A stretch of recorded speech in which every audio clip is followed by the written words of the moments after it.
Bismillahirrahmanirrahim. Assalamualaikum warahmatullahi wabarakatuh.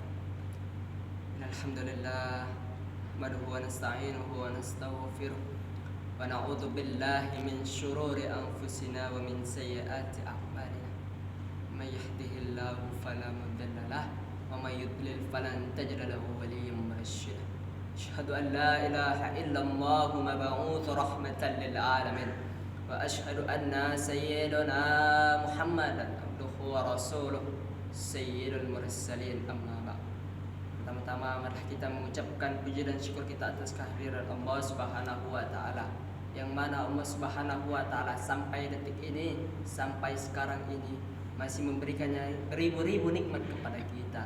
Nikmat iman, nikmat Islam, nikmat kesehatan, sehingga dengan nikmat-nikmat itu semua kita masih beraktivitas seperti biasanya.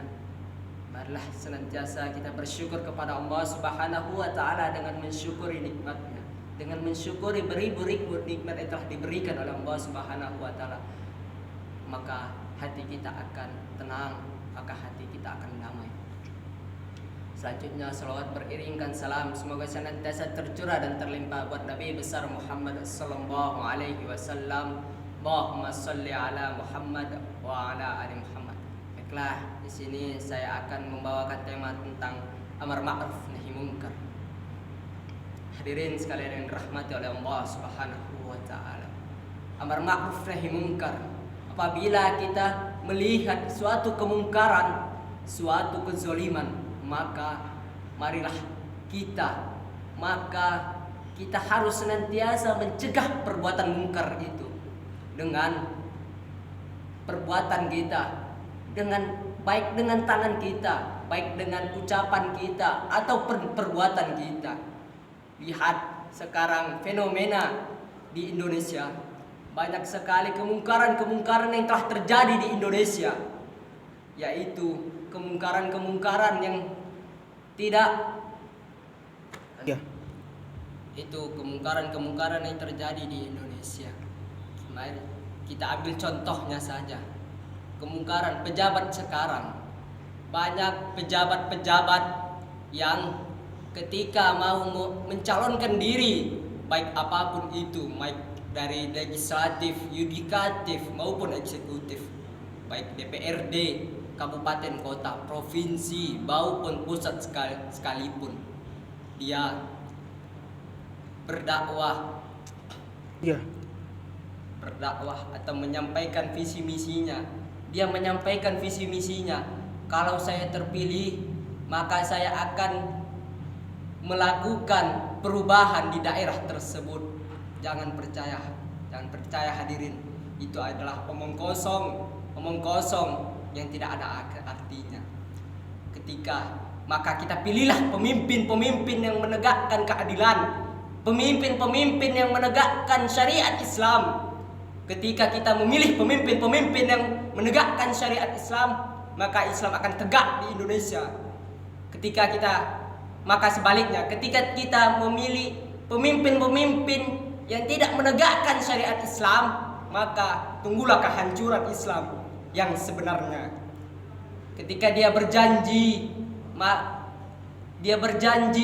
kalau pilihlah saya, kalau saya menang saya akan memperbaiki jalan ini. Tidak hadirin, maka pilihlah pemimpin-pemimpin yang janji-janjinya tersebut ataupun visi misinya tersebut berhak atau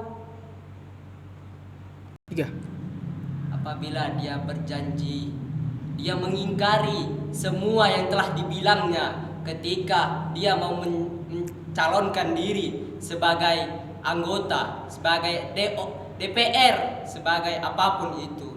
Ketika dia diberi amanah, dia berkhianat terhadap janji-janjinya yang telah ia utarakan sebelum dia mencalonkan dirinya.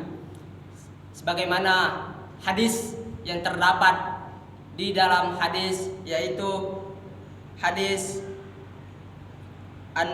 yang berbunyi, An Abi Sa'id Al-Khudri radhiyallahu anhu qala Sami'tu Rasulullah sallallahu alaihi wasallam yaqul, man ra'a minkum munkaran falyughayyirhu biyadihi, fa in lam yastati' fa bilisanihi, fa in lam yastati' fa biqalbihi, wa dzalika ad'aful iman. Yang artinya dari Abu Sa'id Al-Khudri radhiyallahu anhu berkata, saya mendengar Rasulullah sallallahu alaihi wasallam bersabda, siapa yang melihat kemungkaran maka rubahlah dengan tangannya.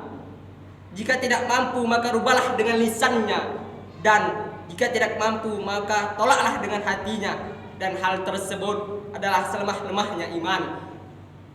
Jelas hadis tersebut menjelaskan bahwa pentingnya menegakkan amar ma'ruf nahi munkar, pentingnya menegakkan keadilan di Indonesia, pentingnya menegakkan syariat-syariat Allah Subhanahu wa taala.